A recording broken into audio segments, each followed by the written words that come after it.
The clip we're about to view is a kindergarten teacher teaching mostly sound formation and stringing together phonemic sounds with words and how to create words and how to spell words.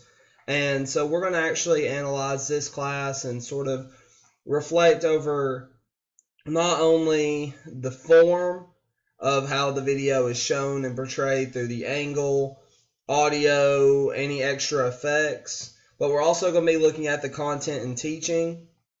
Within this clip, I've chosen a short, about 5-minute clip to analyze here within a 7-minute video clip. This is a shorter mini lesson from an EdTPA video, a sort of an extension video, as they continue this into their next video as well and build on this same lesson. We're going to be looking at the beginning of this one.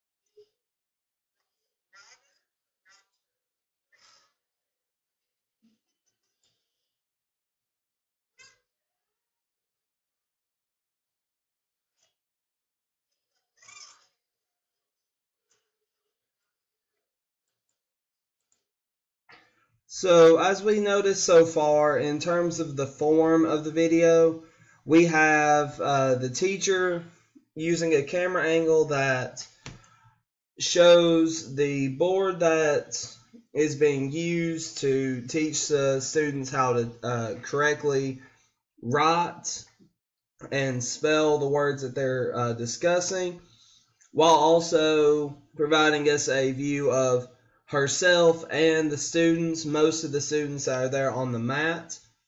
The camera angle does not change throughout. This is a static camera. The audio quality is pretty good. It helps us in understanding what's being said. But since the camera is farther away from the teacher herself, it is sort of hard to hear some of the more muffled words that she has when she's addressing students and trying to discipline while she's continuing to teach the lesson. So it is a little bit harder to completely understand everything that happens within the video unless you turn your volume all the way up. But throughout this, there's a really strong focus on more of what the teacher is trying to do in engaging her students to work with her through this particular lesson. Now, she works in helping construct meaning within the lesson with her students, as a video prior to this, she had already discussed a story about magic beans, where she's using some of the content from that particular lesson to guide the writing aspect and the spelling aspect of what they're doing here on screen. Now, since that board is farther away, tucked away into the background of that left side of the screen, it is rather hard to read to check if the students are correctly writing and spelling the words. As we see. However, the teacher does make a good note to vocalize a lot of the information that is being written up on the board so that every student can hear within that group.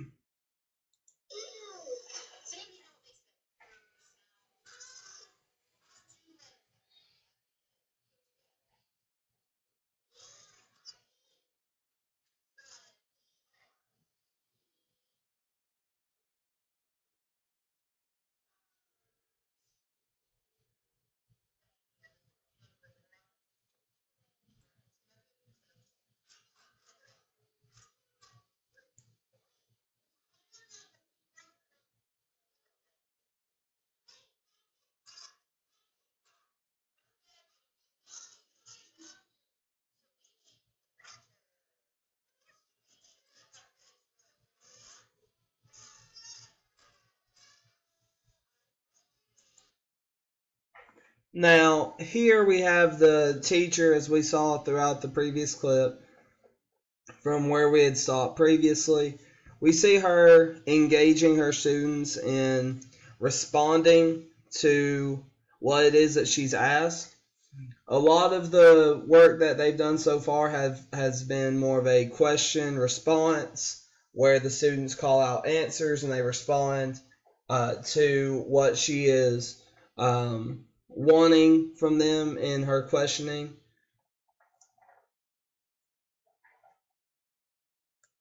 Now, she tries to use a lot of the responses that she's getting to build on those, as we saw from the student prior, where we saw her being asked about what type of letters makes that final sound for the word water.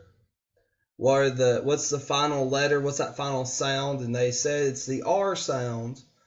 And the teacher was still wanting a little bit more, so she asked the students to elaborate. She asked a specific student to elaborate on what two letters, and giving them a little bit of guidance to support the learning there for the student, and to help the class as a whole to understand that the letter itself can be coupled with another letter to still make that same noise, and to make sure that everybody in the class can understand how to spell the word correctly when it does end up being an ER as opposed to just being WATR.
Now, here we see the teacher has already engaged her students. The students have responded through asking questions, through volunteering answers and letters and sounds for the words that she's already brought out. Now, here she sort of isolates a particular child, Giovanni, here in the front row, and she's trying to help support his thinking, as it may be that, as she's seen from times past, that he may struggle with those particular types of words or that sound, especially at this age in kindergarten.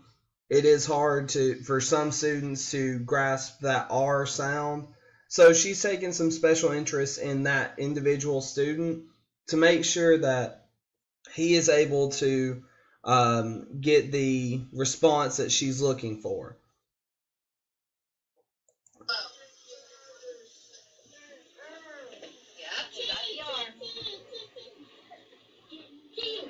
Oh, look at Gloria. She already knew.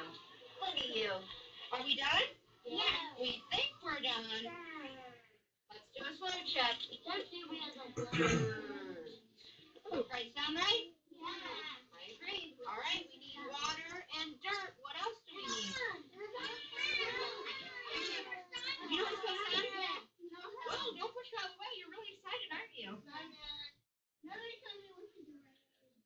Don't tell him. Don't tell him. He knows.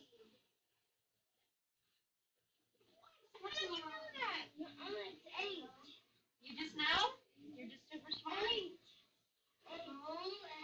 No, it's S-U-N. Sun. Good job, Gabriel. And here the teacher gives some specific praise to this student as he offers and responds not only through telling the answer, but he wants to demonstrate the answer to the rest of the class, as he is very excited about understanding and knowing this particular section of what it is that they're doing. And she continues to sort of bring these responses to help other students promote their thinking as she's moving from each word to word, as she's moved from water to dirt to the sun. All of these are sort of a progression of the things needed to grow magic beans. To grow things out of the ground, you need the water, the dirt, the sun to help plant life flourish. And she's sort of building on this same idea. So she's using the students' prior knowledge from a lesson before that she had taught about this particular story, and she's linking it to their knowledge of not only how plant life works, but also to their personal knowledge of when they see the things grow outside, what are some of the things that she can bring in to make this new learning of understanding the spelling of these words and how they all sort of connect together. And notice that the teacher is, throughout this clip, she's eliciting student responses by repeating the answers and responses that she's received from the students prior that have come up before the other students.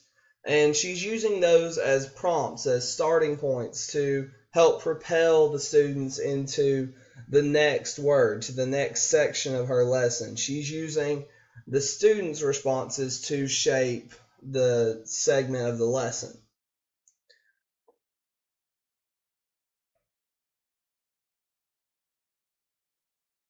Now, the teacher also is trying to construct meaning and have students learn how to construct the meaning from the words that they're putting together, of understanding how sounds and letters all build together to make words that have abstract meanings, despite their just concrete sort of look, as just that is a word with letters, as making it more abstract, as this word that's made up of letters also corresponds to a real life thing, something abstract.